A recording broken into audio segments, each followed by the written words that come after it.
Going on, bottom line viewers? It's Mitch back here with another week of NFL picks, this time for week number 4 of the 2019 NFL season. We're already a quarter of the way through, almost a quarter of the way through of the NFL regular season. We're still trying to figure out some of the identities of football teams. The football teams are still trying to figure out their own identity, what they have on offense, what they have on defense. We're still trying to figure out who's actually good and who's not so good. So week number 4, it's still the beginning of the season. We're still figuring it all out, and we're having fun doing it. I hope you guys enjoy my picks this week. Make sure you Gronk spike the like button. Subscribe to the Bottom Line View for more NFL videos, picks, previews, analysis, and comment your opinion. If you are watching this not live but after the fact, make sure you're in the comment section. Give me your picks. Let me know what you think about the games this week. I love hearing from you guys. And make sure you're in that comment section if you are live. I need to hear from you right now. Let's get it going. Week number 4 of the 2019 NFL season. Now, I've had some complaints in a couple of comment sections about not bringing up my records or how I've been doing in fantasy and with my picks, but I feel like I've done pretty well at doing that on my picks videos. But just in case, I did make a graphic for you guys. So there you go. There is my record straight up and versus the spread. Right now, straight up, I'm 34-13-1. Last week I went 11-5 straight up, and I had my worst week versus the spread. I did go 7-9, which was my first week below 500, but I am still 27-21 after in week 2 I had an 11-5 week versus the spread, which I find is pretty impressive. So it balances it out there. 11-5 week, a 7-9 week. And the first week I was also above 500, so 27-21 overall for my spread record and my straight up record. I think I'm doing pretty good. Overall, I think I'm hitting at about 73% of games, so that's overall not bad. Let me know how you guys are doing this season, if you do any of those weekly picks or if you're in some sort of weekly pool that you put in. Let me know what your percentage is, what you're hitting at. Maybe your best pick of the season that you saw coming that nobody else did. Let me know in the comments section. All right, guys. So now that that's over with, let's get into week number 4. Let's start off with the Thursday night football. Philadelphia Eagles, Green Bay Packers. This is going to be a game. Now, this is a Thursday night matchup I've been wanting to see, because Thursday night football typically does not give the best matchups, typically does not give some game that we want to see. It doesn't give us Carson Wentz and Aaron Rodgers. It doesn't give us one of the best teams in the NFC right now in the Green Bay Packers, and a team that, despite their record, still very talented in the Philadelphia Eagles and trying to find their way back in potentially a must-win sort of game. If you're an Eagles fan, you do not want to start 1-3, which the Eagles are 1-3, correct? Which the Eagles certainly do not want to start 1-3, especially with the Cowboys looking the way the Cowboys are looking within their own division. For this game, as it says on the board, Green Bay is -5.5. When I look at this matchup, I am concerned about a couple things when it comes to the Eagles. The Eagles, defensively, looked pretty good last week versus the Lions, despite the Lions scoring 27 points. Some of that came off of turnovers, some of that came off a kick return, and the Lions were set up in some good position. The Lions did outplay the Eagles, but the Eagles' defense overall just didn't give up much. They only gave up, I think they gave up under 300 yards. It was something like 270 yards total offense, which is pretty impressive. I mean, they only surrendered like 35 yards or something like that to Kerryon Johnson on 20 carries. So their run defense looked a little bit better. It's looked pretty good overall this season. But the biggest concern for me on defense is their pass rush. They're not getting a pass rush. And without that pass rush, this defense is nowhere near where they want to be. Fletcher Cox is not looking like the player he's supposed to be looking like. Brandon Graham is not living up to that contract right now, and they're just not getting after the quarterback. And if they cannot get after Aaron Rodgers, this is going to be a long day. Despite the Packers not having the most effective Aaron Rodgers passing attack of his era, they're still going to struggle because this is in Lambeau. They have a good offensive line, so I don't expect the Eagles really to be able to get after Aaron Rodgers with a lot of consistency, but I do hope that it does improve for the Eagles' sake.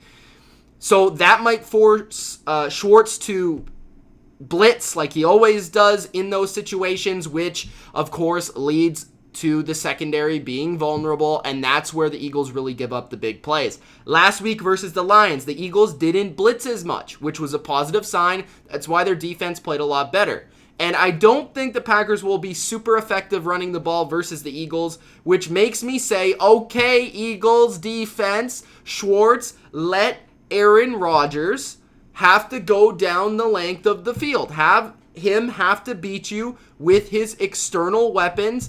That is not his running game and not Davante Adams. And let him try and torch you with Valdez-Scantling and with Geronimo Allison, because it doesn't really seem like the Packers are able to do that. I know Valdez-Scantling had a good week last week, but it's been very inconsistent for the weapons around Davante Adams and outside of Davante Adams and Aaron Jones. The Packers really are lacking those explosive weapons. So if you're the Eagles defense, you're playing into that. For the Packers side of things, I don't see any area where they're outmatched when it comes to their defense versus the Eagles offense. The Eagles offense is very banged up right now. They will not have Deshaun Jackson for this game. They might have Alshon Jeffrey. I'm thinking they will. Matt Collins looks decent, but he's still young and not really a crafty route runner. He doesn't create a lot of separation, but he is a beast in certain moments. He kind of jumps off the screen when you do watch him. Zach Ertz is there, but also a little beat up, but he's not really going to beat you with explosive plays. When I look at it, the Packers actually have one of the best defenses in the league right now, specifically against the run, and then it's specifically also playing man coverage. That's what they like to do in both areas. They're very big up front, so they're able to stop the run. We saw their pass rush last week versus Denver was very effective. And if Carson Wentz's receivers are taking a long time to get open, that's where we're going to see the Packers really get after Carson Wentz in this game. It really seemed like the Lions versus Carson Wentz kind of didn't rush the passer a lot, which is something Matt Patricia doesn't really like to do. But they dropped a lot of people back in coverage. I'm intrigued to see if the Packers take a similar approach here. But overall, what's my pick? My pick at the end of the day, I believe the Packers will win this game, but I do believe the Eagles will cover. Okay, so the Packers, I believe, will win this game because I think Aaron Rodgers is going to have time in the pocket. I think he's going to have time to find his weapons, even if I don't think they're very explosive. And the Packers will score at least 20 points in this game versus this defense. The secondary is below average, and they're not making a lot of plays in that kind of capacity. Then you look at the other side of the ball, and like I said, I think the Packers can match up pretty well versus Carson Wentz's offense, and I don't think Zach Ertz is going to be enough really to beat this defense for a lot of points. So I'm going to say it's going to be something like 23-16 for the Packers in this game, and I'm going to give it to the Packers to cover, even though, I was giving the Eagles to cover. So 23-16, that was a bad score on my part. But if that's the case, the Packers will cover. But regardless, I'm going to give it to the Eagles because I think 5.5 points is too many points. 5.5 points is too many points for a team as talented as the Eagles. And not only as talented as the Eagles, but a team that is in desperation mode the way that the Eagles are in. I mean, you look at the Eagles' record right now, 1-2. If they go to 1-3, that's a really rough start. They're going to be putting their full 110% effort into this game, maybe pulling out a couple trick plays. They know that they need an edge in some capacity, especially with a couple of their playmakers out of this game.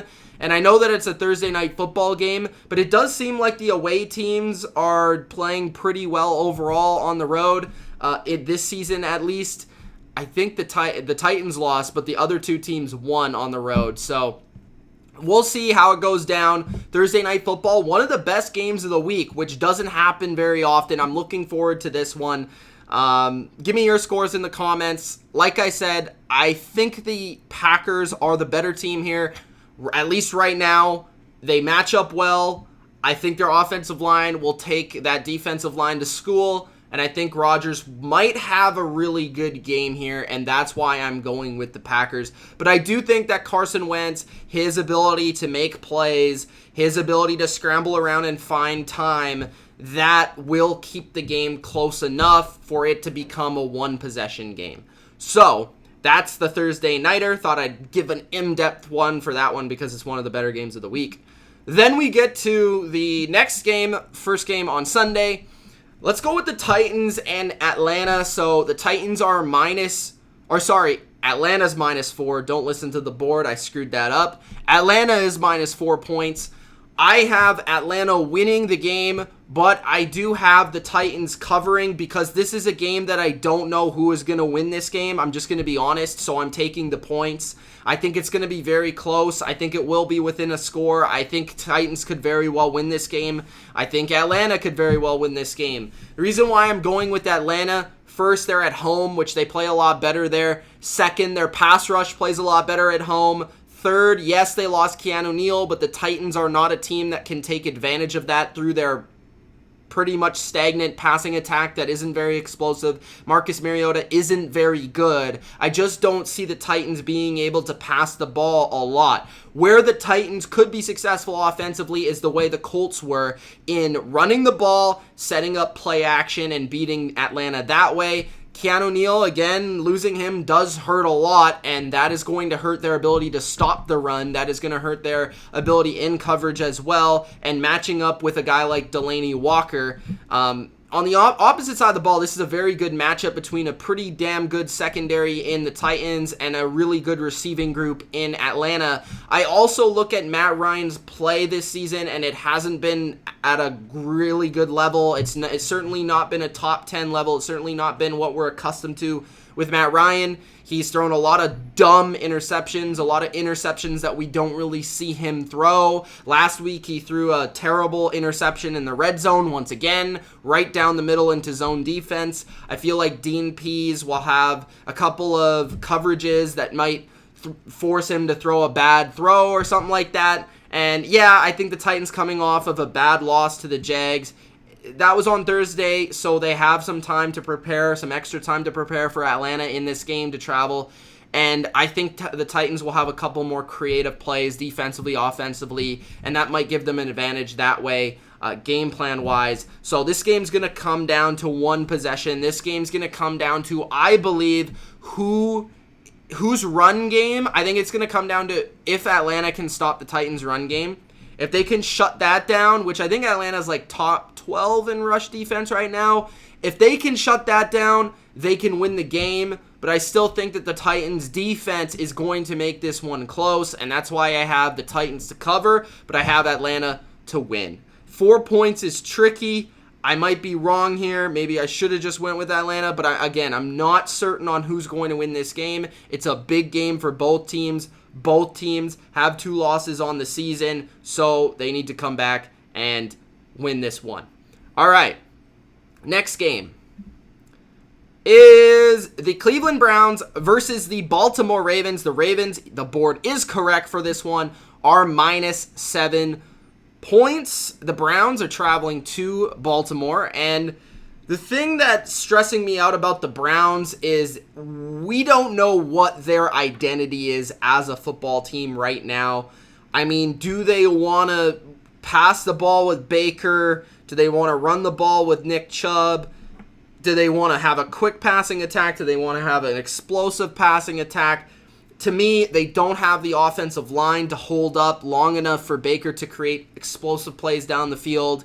Baker is not doing a good job within the pocket, moving within the pocket, finding that extra time. He often is actually scrambling to his right, which teams have figured out, and they figured out that that's his tendency to do so, and they're sending blitzes and sending pressures, and the defensive lines are understanding that, and that's where the sacks and the pressures are coming from.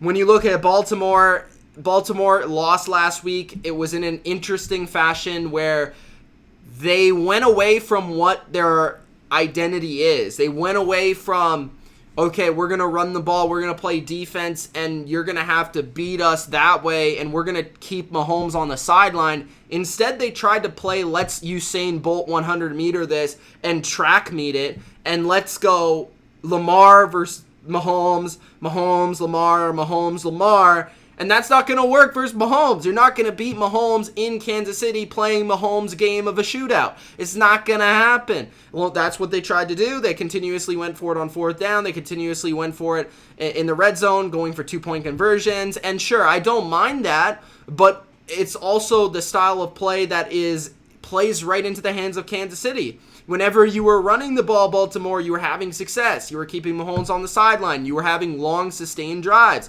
You started the game very well. You kept your defense off the field, a defense that's banged up, a defense that doesn't have Jimmy Smith, a defense that doesn't have a great pass rush right now, that's still trying to figure things out. And you're letting Mahomes tee off on them. One thing that also has come up really repetitively this season, which is a Warren Sharp statistic, is that the Baltimore Ravens are very, very bad versus multiple receiver sets. Actually 4 receivers to be specific, which is where they struggled versus the Cardinals and also Kansas City. That's something to pay attention to in this game if Cleveland goes after that with a quick passing attack. But I think Cleveland actually needs to go to, I know Njoku's banged up and injured right now, but Cleveland needs to run the ball more, I think, because this offensive line is not doing a good job of protecting Baker Mayfield. They need to protect him a little bit more by running Nick Chubb, who's a very good running back. And I think they need to play it through their running game and then attack the secondary with Odell having one-on-ones when you've established your run. Because this offensive line is not protecting well versus any team so far this season, whether it was the Jets or the Rams or whoever they played. They cannot protect him. And Odell's excellent, but if you don't have the time to throw him the ball and you don't, and teams are constantly double teaming him like the Rams were, and they know the pass is coming, then it's not going to be effective. But if you're running the ball and then teams give that one-on-one to Odell, you can hit a quick slant, you can go for the bomb occasionally, and it will work out for you. So to me, you have to allow them to commit the resources to the run game to stop that. And then overall, that's not a great game plan versus Baltimore, but going forward, I feel like Cleveland should do more of that instead of, just trying to go like fast pace, we're going to beat you down the field, and the offensive line isn't allowing you to do so. Defense is playing good. Defense played good versus the Rams. I think the defense will play well versus Baltimore as well, but overall, I am going with Baltimore in this game to win and to cover. And the reason being is I don't know what Cleveland is. I said it last week with the Rams. Reason I trust the Rams, I know what they are, I know what they're going to give me. 2 things right there. For Baltimore, I know what they are, I know what they're going to give me. Mark Andrews should be healthier this week. He was banged up last week, didn't play a ton versus Kansas City. Hopefully he has a big game here. And then I know that Lamar Jackson's going to create crazy plays. He's playing better than Baker Mayfield right now. And I know their defense is good enough to get after Baker Mayfield. And I know they're going to be a little pissed off as well as playing at home. So Baltimore, I have winning and covering. I say Baltimore wins by 10 in this game. All right. And the next game is, before we get to the comment section, the New England Patriots taking on the Buffalo Bills. This is a bigger game than many might have expected before the season. Of course, I was a big fan of both of these teams coming into the year. I had New England as the number 1 seed in the AFC, winning the Super Bowl as well. And of course, I'm a Patriots fan, so yeah. And then you have Buffalo, who I had as the second best team in this division, and I think it's pretty clear now that that is what they are. I had them right on the edge of the playoffs, but it's looking like they're very well a competitor for a 5th or 6th seed in the playoffs. And right now, they could be a competitor for the division if they knock off the Patriots in this game. This is going to be a very good game. I think that the Patriots going into Buffalo, obviously they have a long history of beating Buffalo in Buffalo. Tom Brady has not beat an opponent more than he's beaten the Buffalo Bills, and he has not won more games on the road anywhere than in Buffalo. And you also look at it, Buffalo in that stadium, nobody since 2001 has won more games in that stadium, including Buffalo quarterbacks, than Tom Brady. So, everything from a historic perspective says New England has dominated this rivalry. This game will be easy for the Patriots. I think it might be,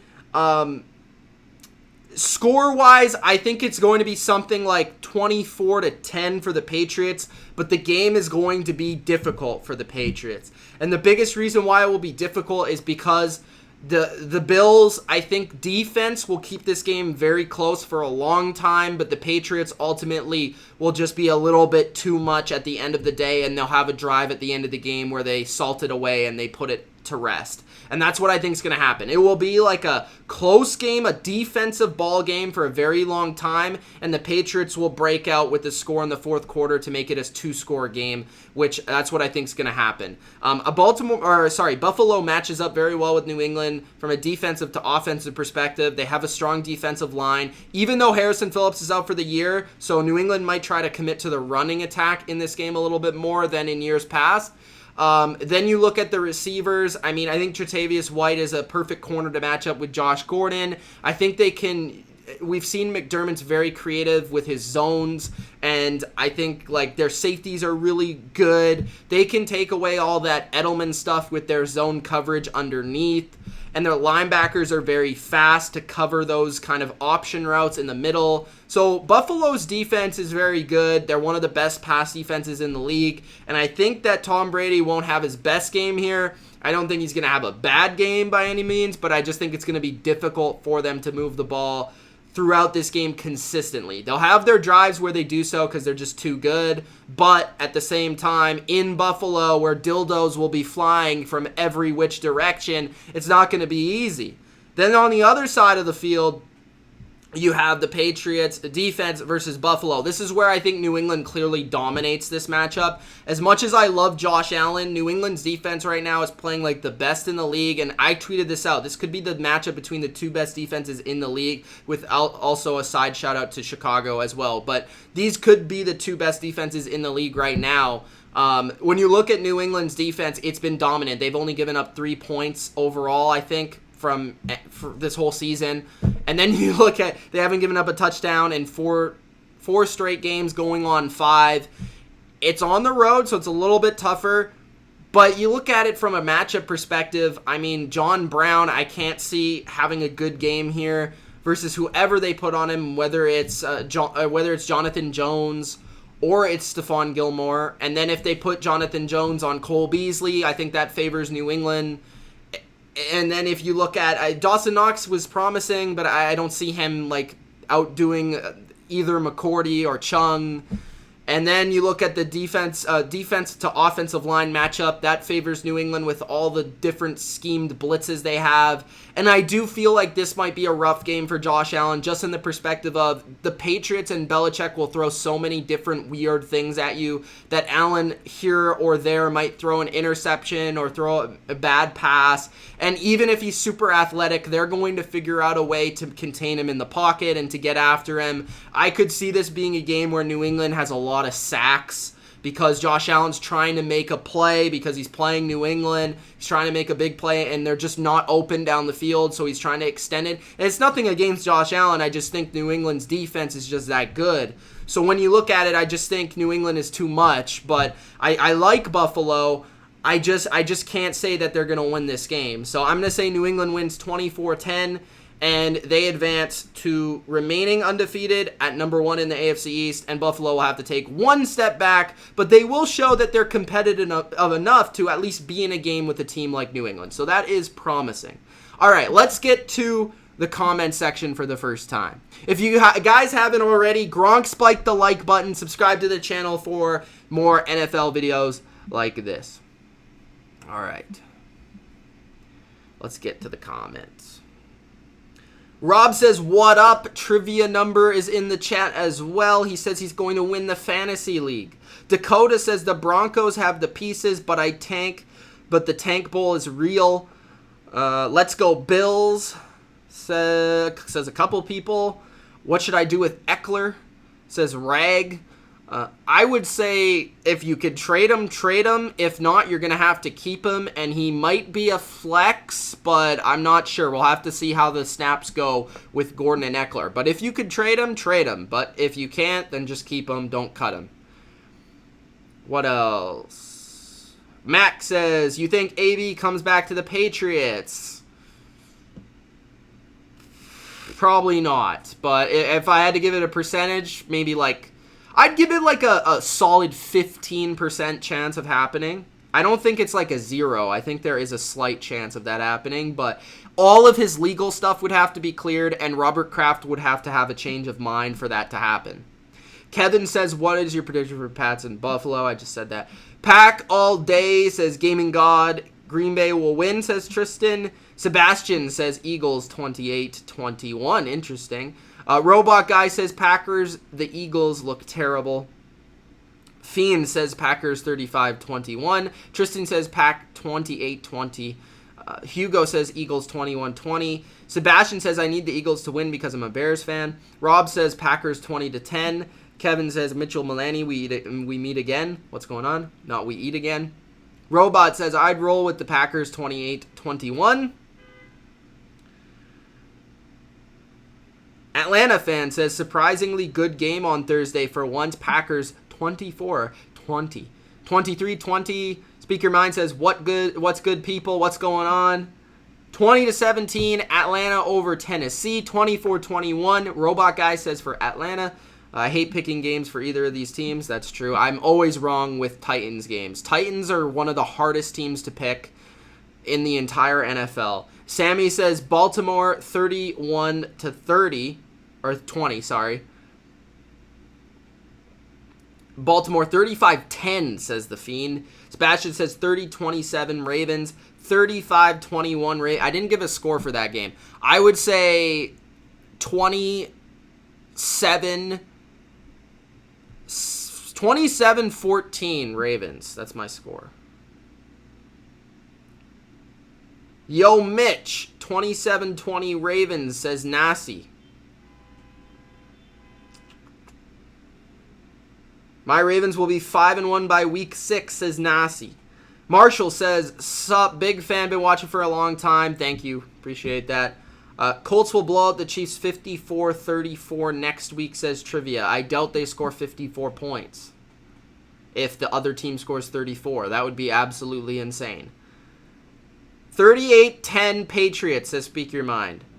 Let's go Buffalo, says the Fiend. Pats 35-28, says Tristan.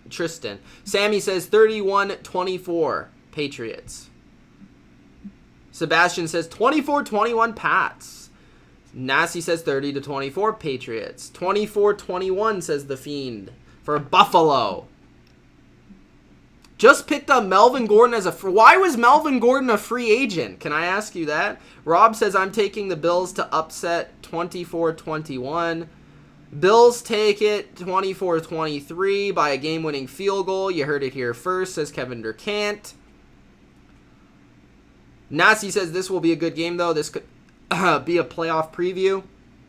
Patriots 27-17, says Carson. Trivia says 23-16 New England.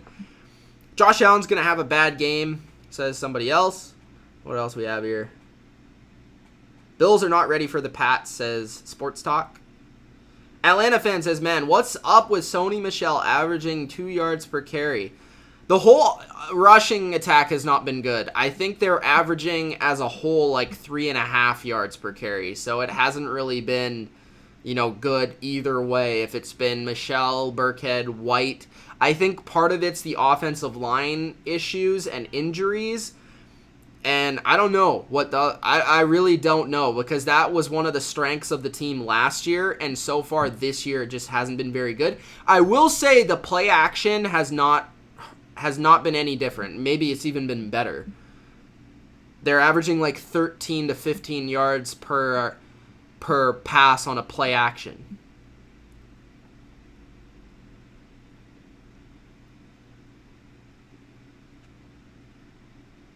Bodo says 50 peeps in the chat, but only 10 likes. Come on. Exactly. Gronk spiked the like button. Get your friends in the chat. Keep the comments flowing. What do I think of Daniel Jones? I'll get to that when I get to the Giants.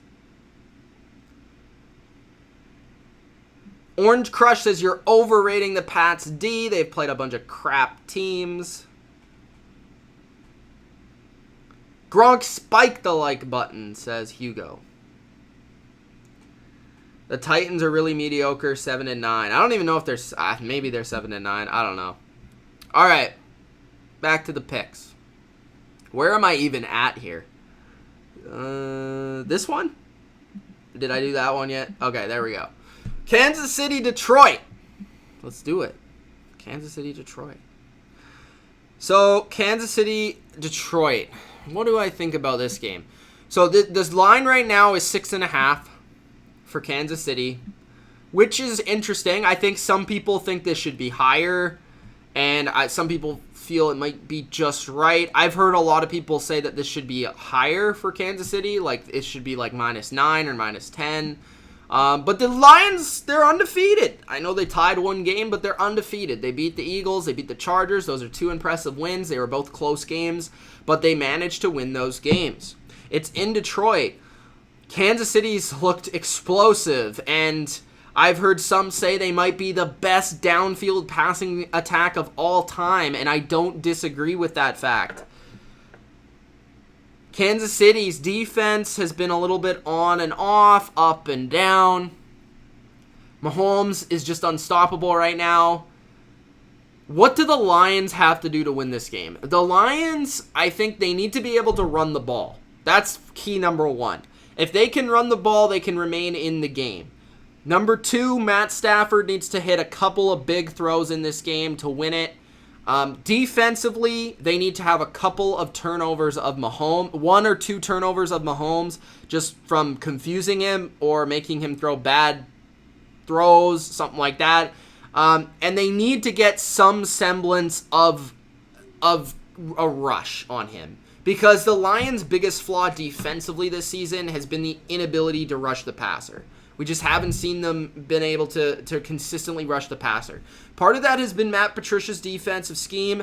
Part of that has been his constant want to only rush 3 guys, which maybe they'll do so versus Kansas City. The thing that I do like about the Lions when it comes to this game is that they are a team that is like, okay, we're not going to make many mistakes. We're going to make you make this mistakes. We're going to let you drive the length of the field on defense. Or on offense, we're going to run the ball. We're going to do some play action.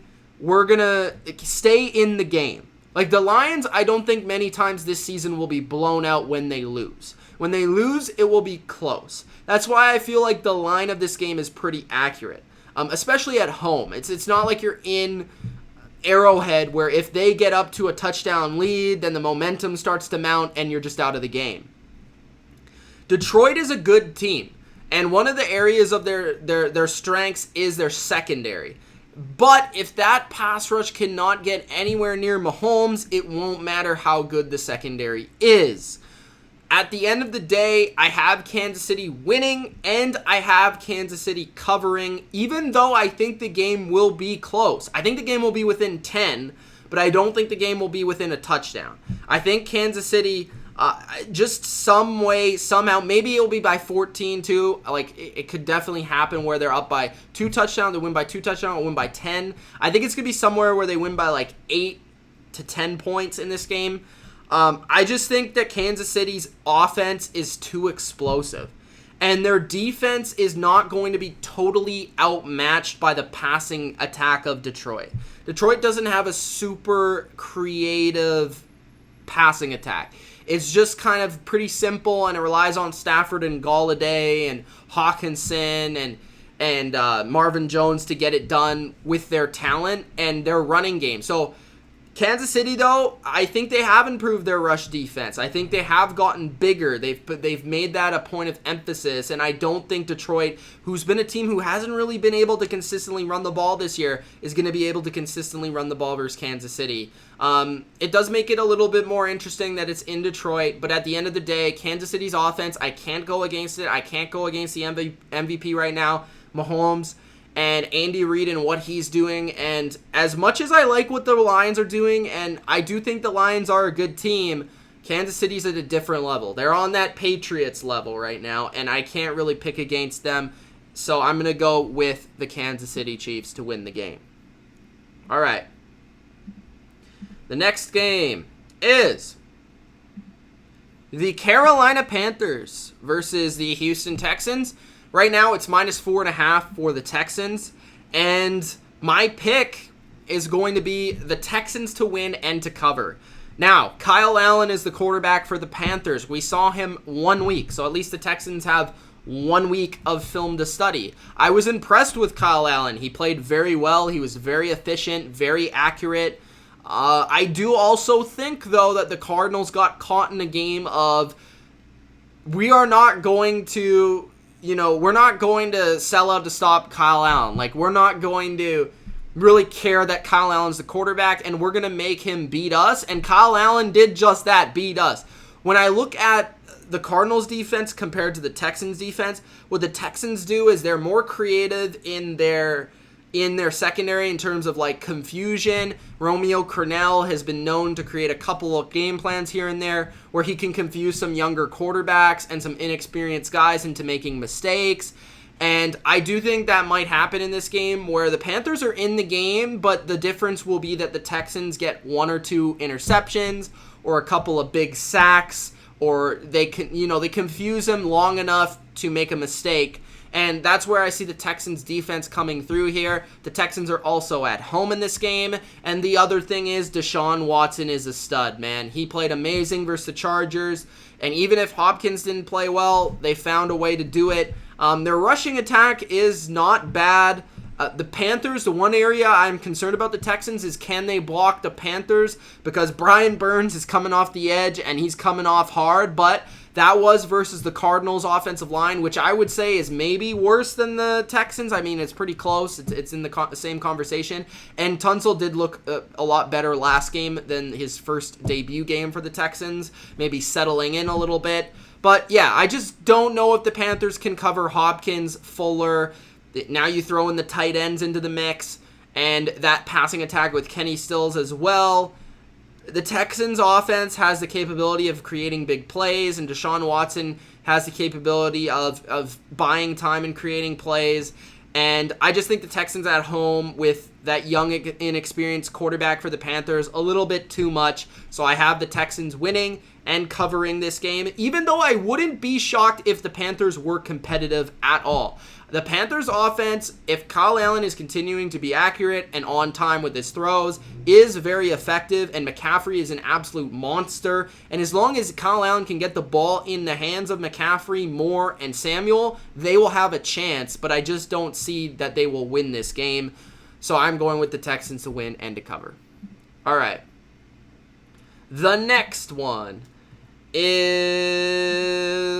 Raiders-Colts. But before Raiders-Colts, I will have to point out that Bodo gave me a $15 donation in the Super Chat. I thank you very much, Mr. Bodo, for the $15. He says, got to drive later, peeps. Thank you, Bodo. I appreciate it. If anyone else would like to donate like Bodo, make sure you hit that big money sign in the chat. It's the Super Chat. You can donate your money using your credit card or PayPal and donate to the Bottom Line View to help me create more videos, better content, and more stuff for you guys to watch. So, now that that's over with, Colts, Oakland Raiders. This game, I think, is a line that Vegas has wrong. I think the Colts are going to obliterate the Raiders in this game. The reason why I say that is, did you watch the Colts last week? Did you watch Mr. Jacoby Brissett last week?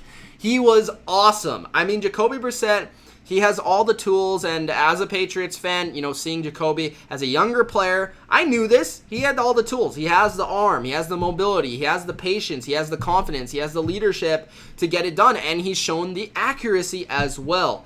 And versus Atlanta, he was really good. The play action was really good. They're really effective running the ball. I think the Colts are going to score 30 points in this game. The question is, can the Raiders score 23? I don't think so. The Colts defense, they're getting a little bit healthier. Darius Leonard's getting healthier. Jabal Sheard's getting healthier. They've been without these guys. They have some young players that are impressing, like Teray off the edge.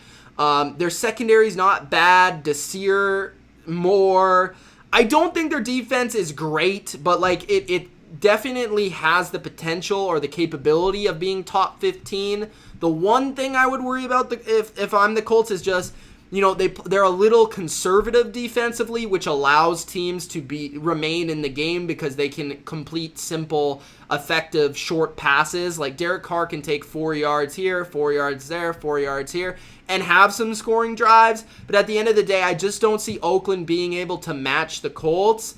And Frank Reich is on a different level as a coach right now. He is coaching his absolute butt off right now. He's one of the top coaches in the game right now.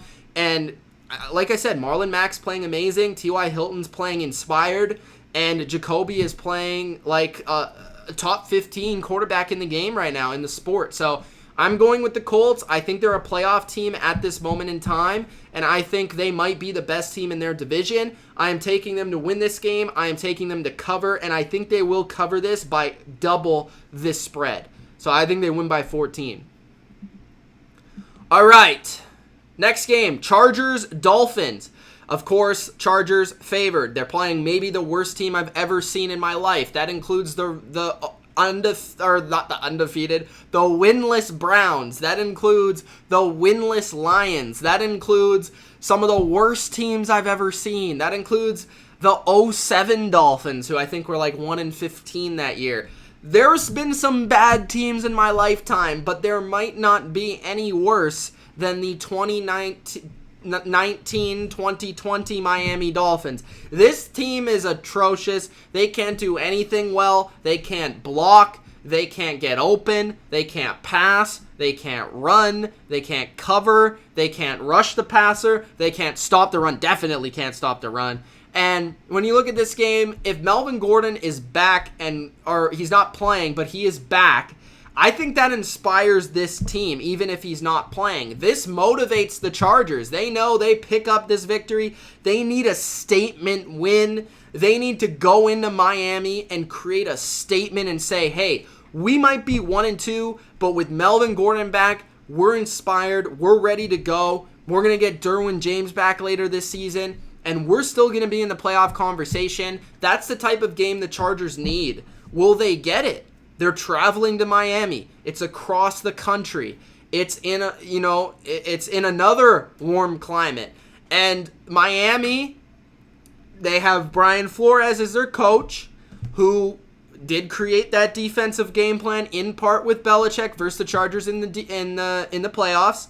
Phillip Rivers doesn't look like the same quarterback he was a year ago. His arm strength is not quite there. I could see the Dolphins covering, but I'm not going to pick the Dolphins because they suck too much. I don't trust them. I'm going with the Chargers to win. I'm going with the Chargers to cover. I think they'll win this game by 20. So that's why I'm going with the Chargers. But the Chargers very well are conditioned to have some terrible plays where they basically fumble, interceptions, kick returns. They're definitely, if the Dolphins cover, I 100% understand because the Chargers just don't know how to not kick themselves in the butt. But I'm going with the Chargers because it's the Dolphins. All right. The next game is the New York Giants, Danny Dimes, and is it Dwayne Haskins this week? Can you guys reconfirm that it's Dwayne Haskins? I saw a report that Gruden said that it might be Dwayne Haskins this week. Either way, I don't know if it matters. Giants are -3. Redskins looked awful last week, specifically blocking for Case Keenum. I know it was versus the Bears. And they couldn't stop the pass versus Mitch Trubisky and the struggling passing offense of the Bears. That's major concerns. The Giants look like a different offense from a scheme perspective. From a playing perspective, they look inspired. Pat Shurmur's doing a lot better job. The offense looks like it was designed for him. And I will say this, Giants fans. I will tell you this much, bro. The Giants, it wasn't all about Daniel Jones. As great as Daniel Jones was in that game versus the Bucs, which he was great, especially for a debut, and I love what I saw from him from a physical standpoint, from a maturity standpoint, within the pocket, not caring about getting hit, staying in there, taking the shots, looking downfield, hitting the right receiver, accuracy, all of that was perfect. Great debut. But this just shows how bad Eli was, guys. I'm just telling you, Eli was awful. It was Eli all along. I know you'll never admit it, but I'm just here to reaffirm it. It was Eli, okay? Can we admit that now?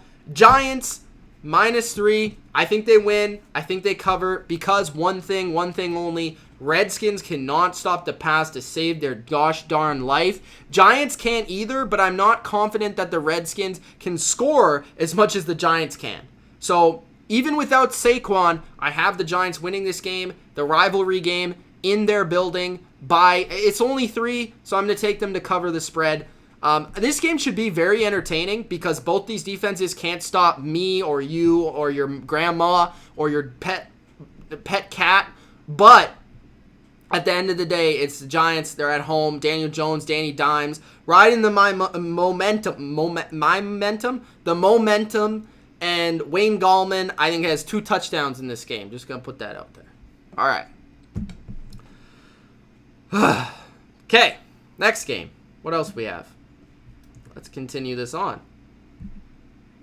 Like, seriously, how many passing yards are going to be in that Giants game? Like 900? Okay, Seahawks, Cardinals. Seahawks -4.5. Going on the road to the Cardinals. I have the Seahawks winning, but I have the Cardinals covering. Now, Seahawks could very well cover this game, but I went back. I did my research, guys. I did my research. I had a thought in my head, and I said, wait, I seem to like always feel like the Cardinals play the Seahawks really, really close. Really close.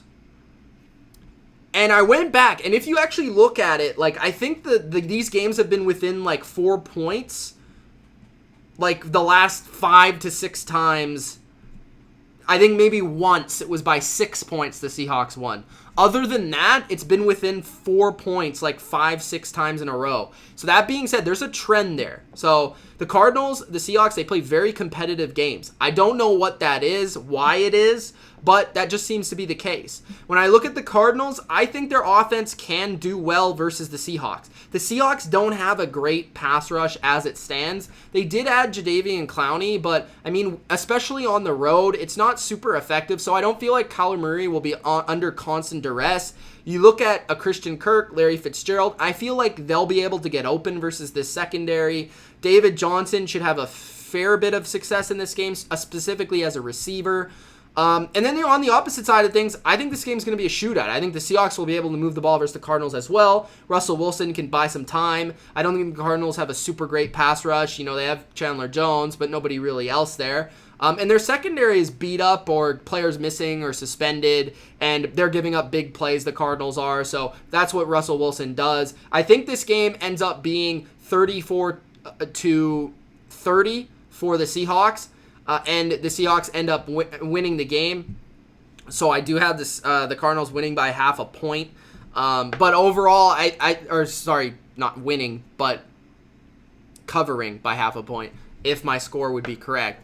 But I just think this game's going to be like a field goal game, last sort of drive sort of game. And I think the Seahawks, again, they showed it in that Saints game. I think they're a little bit overrated. I don't think that offensive line's very good. I think the passing game is not creative enough.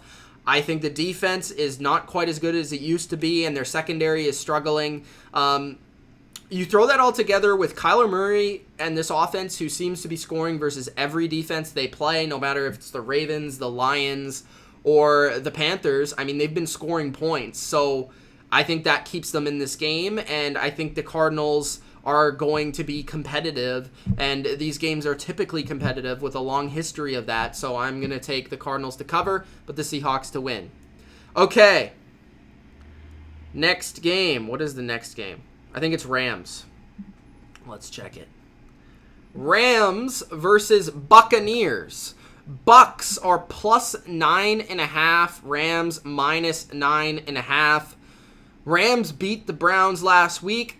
Not in super impressive fashion, but they got the win nonetheless, and they just continue to win games. It's been impressive as it has been like last year, the year before. Like the Rams have been known for like blowing teams out over the past couple of years. That hasn't really happened this year, so maybe that 9.5 is going to come in handy for the Bucks. I'm intrigued to see how the Bucks play versus the Rams. I'm a little bit... I've gone back and forth with the spread. I know the Rams are going to win the game. I don't really have any issues about that. I think it comes down to Jameis Winston. I mean, is he going to play like he did last week? Because if he does, or against the Panthers, I mean, he played good in both those games. If he does play like he did in either of those games, this could be within the 9.5, because I think the Bucks can move the ball through the air versus the Rams. But the Rams defense is playing well.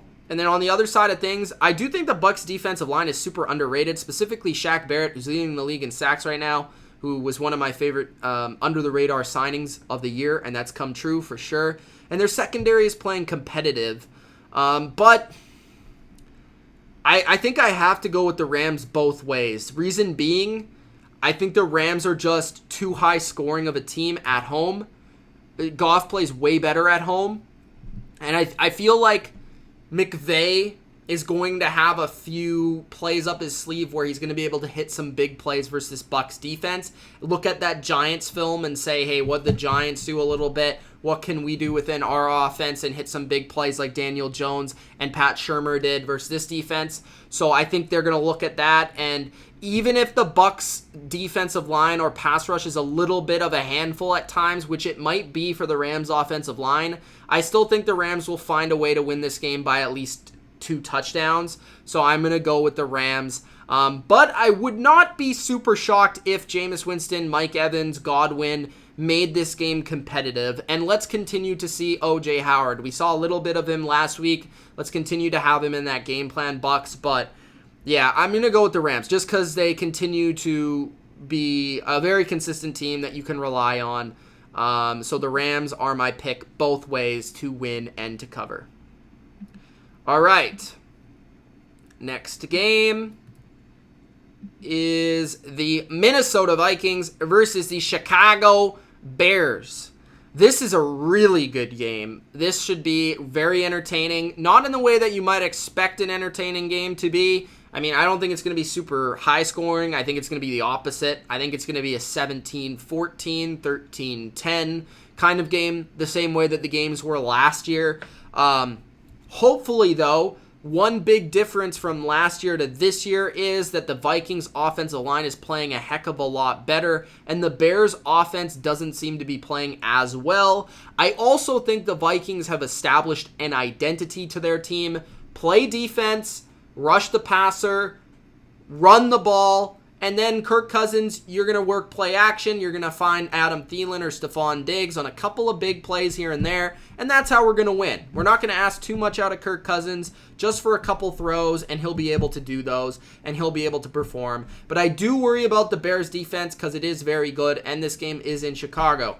But, all that said, I'm going to go with Minnesota both ways, obviously, because I think they are the team that knows who they are right now, and the Bears don't know who they are. Maybe they kind of figured a little bit of that out last week versus Washington offensively, but I still don't quite believe it because it was more Redskins than it was Bears to me. So I'm going to go Vikings because I really like what I see from Dalvin Cook. I know the Bears will be tough to run against, but I just think the Vikings will chip away. They're not going to get impatient like last year. They're not going to force Kirk Cousins into bad situations on 3rd and long. Their defense is very good.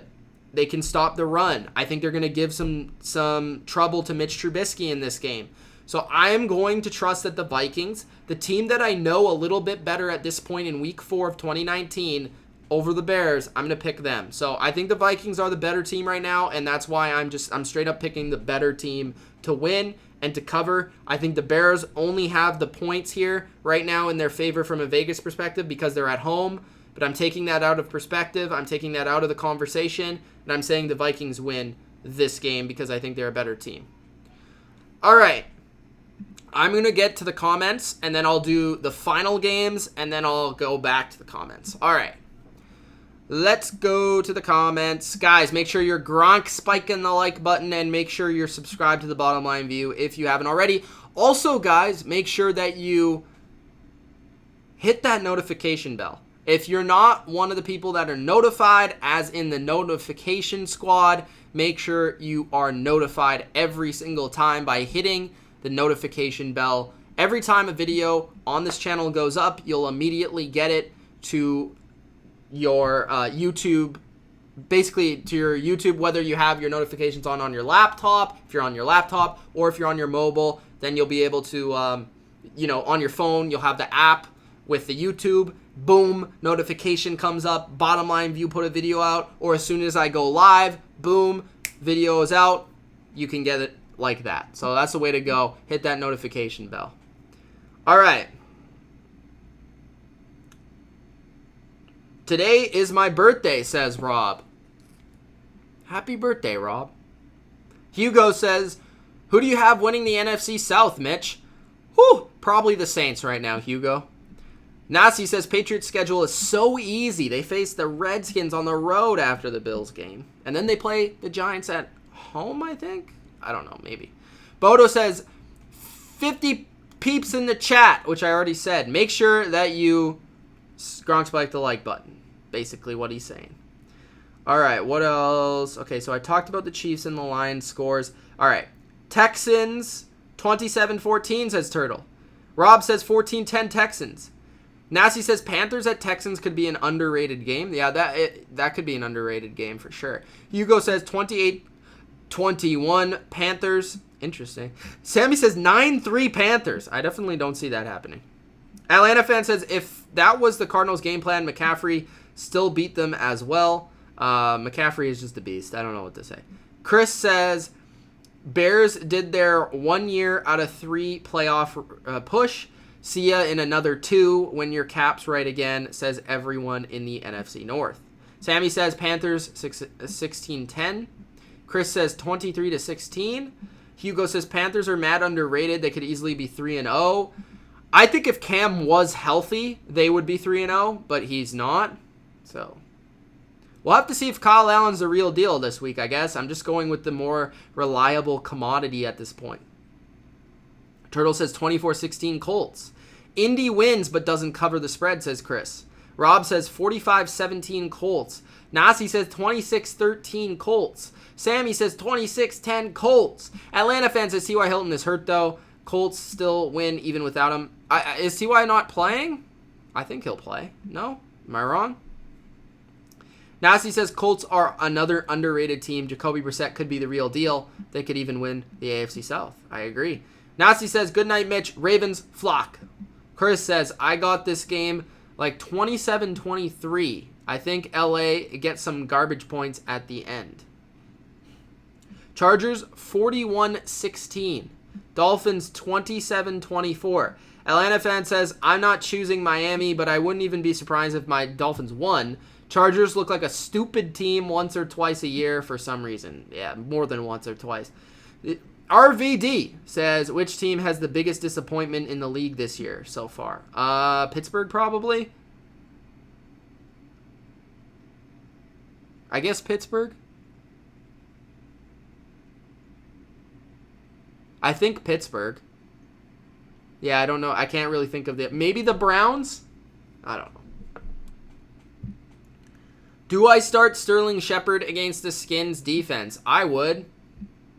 Depends on who you have on your team, but that's definitely a start candidate.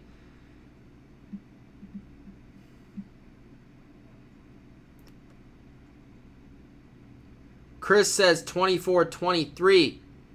George says, hey, there can't. You do realize the Lions are built for their division specifically, right? Oh, that's right. You're not bright. Take that, there can't. Atlanta fan says, I want to pick Seattle just because Russell Wilson. Pissed me off last week. Oh, okay. Rob says Cardinals upset 44-41. Wow. Free Flow says, Mitch, do you think the Pats should sign... Who do you think the Pats should sign to fill AB's spot? They signed Cody Kessler as a scout team quarterback. But Kessler won't play during the games. It will be somebody else. Probably Jacoby Myers will be playing like he did last week. Panthers defense is underrated, says Sammy. They didn't look it last week. 38-14 Rams, says Sammy. Rams win but don't cover 24-20, says Chris. Rams win 35-21. Okay. Bears 21-29. It would be 29-21, Turtle. Chris says, let me redo Vikings 24, Bears 13, only because I seen Hicks last game come off in a boot. Oh, really? That's big. That's a big loss. I didn't even know that. RVD says, what team has been the most disappointing? He already asked that question, and I answered it. It's Pittsburgh. Probably second would be the Browns. Third for me would be the Panthers, just because Cam, and that's it. Oh, Eagles for sure, too. Hawk spike the like button, says George. Lions fans will like that. Carson says Vikings at this point are the better team because Bears offense sucks. I agree. How could you say that the AFC North being the third toughest division in football before the season? I think you answered the question. I said it before the season in a prediction.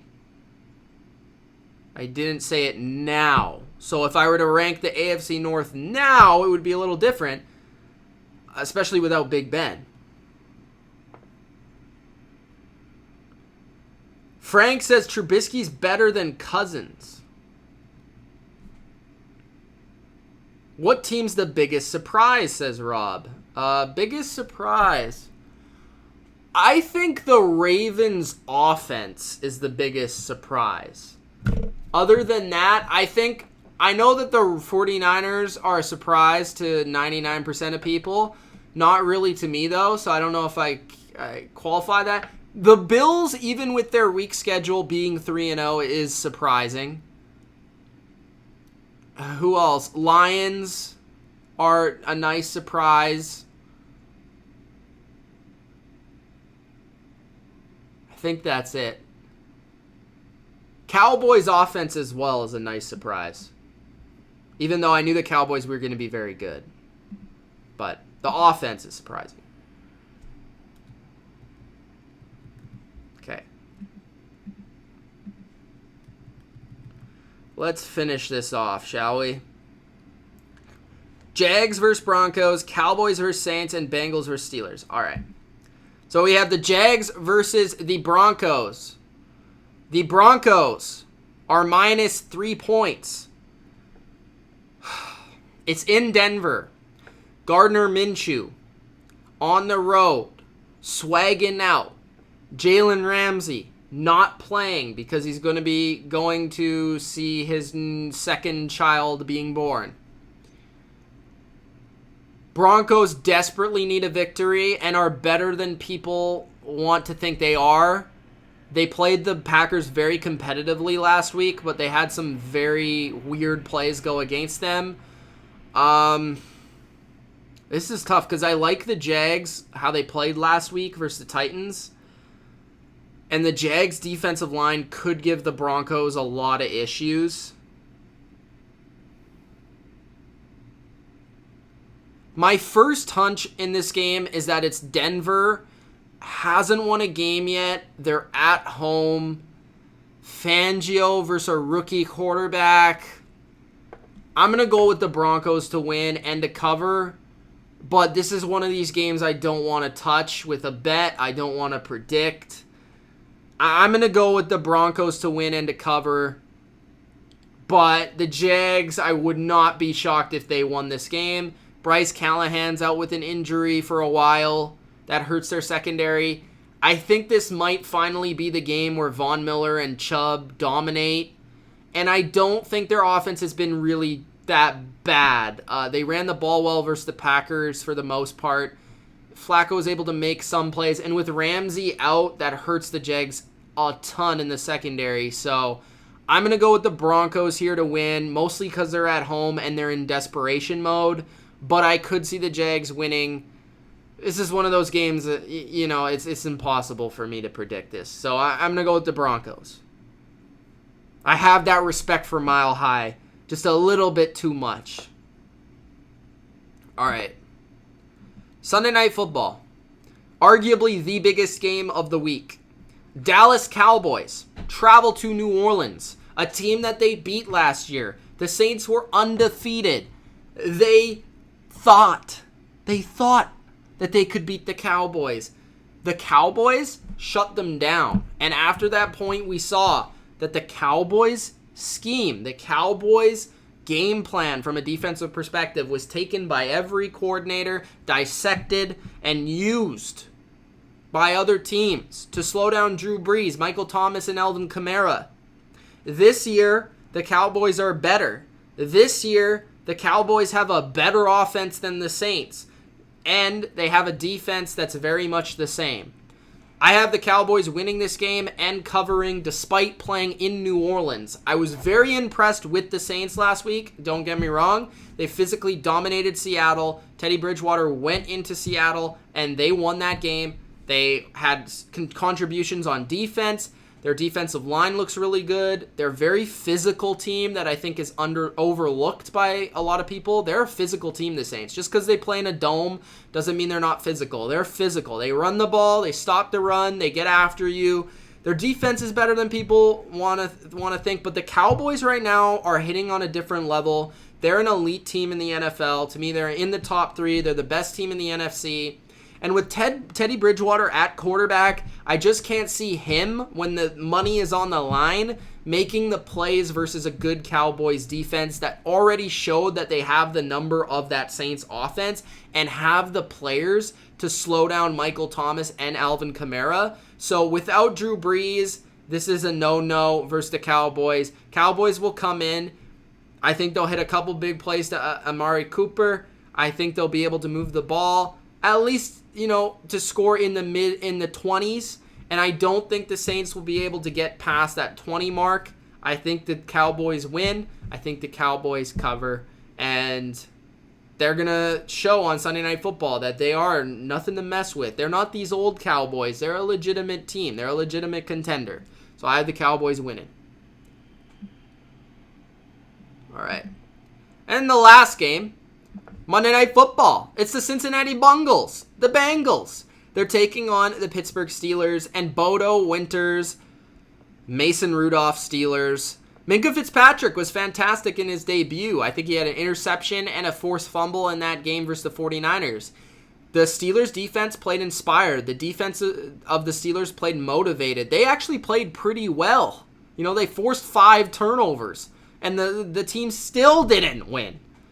I have the Pittsburgh Steelers because they're at home, because they have not won a game yet. And I don't think that they're overall that bad. I think they're going to win this game. I have belief in this defense. So I'm going to go, or at least from what I saw last week, I have belief in that defense if they continue that into the Bengals game. So I have Pittsburgh winning this game, but I definitely don't have them covering. I think this is like a 1-point game. A 2-point, 3-point. I think it's a last-second field goal win for Pittsburgh. I think this is the Mason Rudolph on Monday night good story victory where they beat the Bengals by a field goal at the end of the game. I think both teams will play well offensively. I think both teams will move the ball fairly well. Both teams will have a couple turnovers each. It'll be an exciting game, but neither of these teams is doing anything this season. Andy Dalton might have a decent game, but I just don't see it overall going the Bengals' way. The Bengals always suck versus Pittsburgh. Mike Tomlin has the number of Cincinnati. Maybe Zach Taylor changes this rivalry into the direction of the Bengals. But the Bengals have typically struggled versus Pittsburgh, and that's what I'm going with here. The Steelers to win, but the Bengals to cover, because the Bengals are not totally outmatched in this game. They did play well versus the Bills, and their offense does have the capability of moving the ball versus this defense. So I'm going to say the Steelers win, but the Bengals to cover. All right, those are my picks, guys. I hope you enjoyed my picks this week. If you did, Gronk spike the like button. Make sure you subscribe to The Bottom Line View for more NFL videos just like this. I should have taken the screen off before I did that. Regardless, there you go. Subscribe to the channel. Gronk spike the like button. Tell your friends. Hopefully I do better versus the spread this week, guys. Hopefully. I did well versus, straight up. but we'll have to see. One thing. For the games that I'm streaming this weekend, I'm going to be streaming on Sunday. I did not stream, so I'm going to make it up to you guys by doing 2 games. I'm going to put a poll out there after this video, so make sure you check out the community section of the channel. I'm going to give you some options. I'll give you 4 options. The 2 highest that are voted for are going to get the nod for me to stream. I'm thinking I'm going to put up there, maybe I'll do Thursday night, maybe, potentially. Eagles, Packers, that could be a potential stream. I could do the Patriots and the Bills. I could do the Lions and the Chiefs. I could do the Sunday Nighter, the Saints and the Cowboys. So I'll put probably those 4 options up, and I'll let you guys choose which ones you want the most. Again, guys, thanks for watching. Love the support. I appreciate every single one of you. And we'll see you in the Stardom Cinema video to help you with your fantasy football lineup. Also, look out this week for my Eli Manning video coming out very soon. Peace.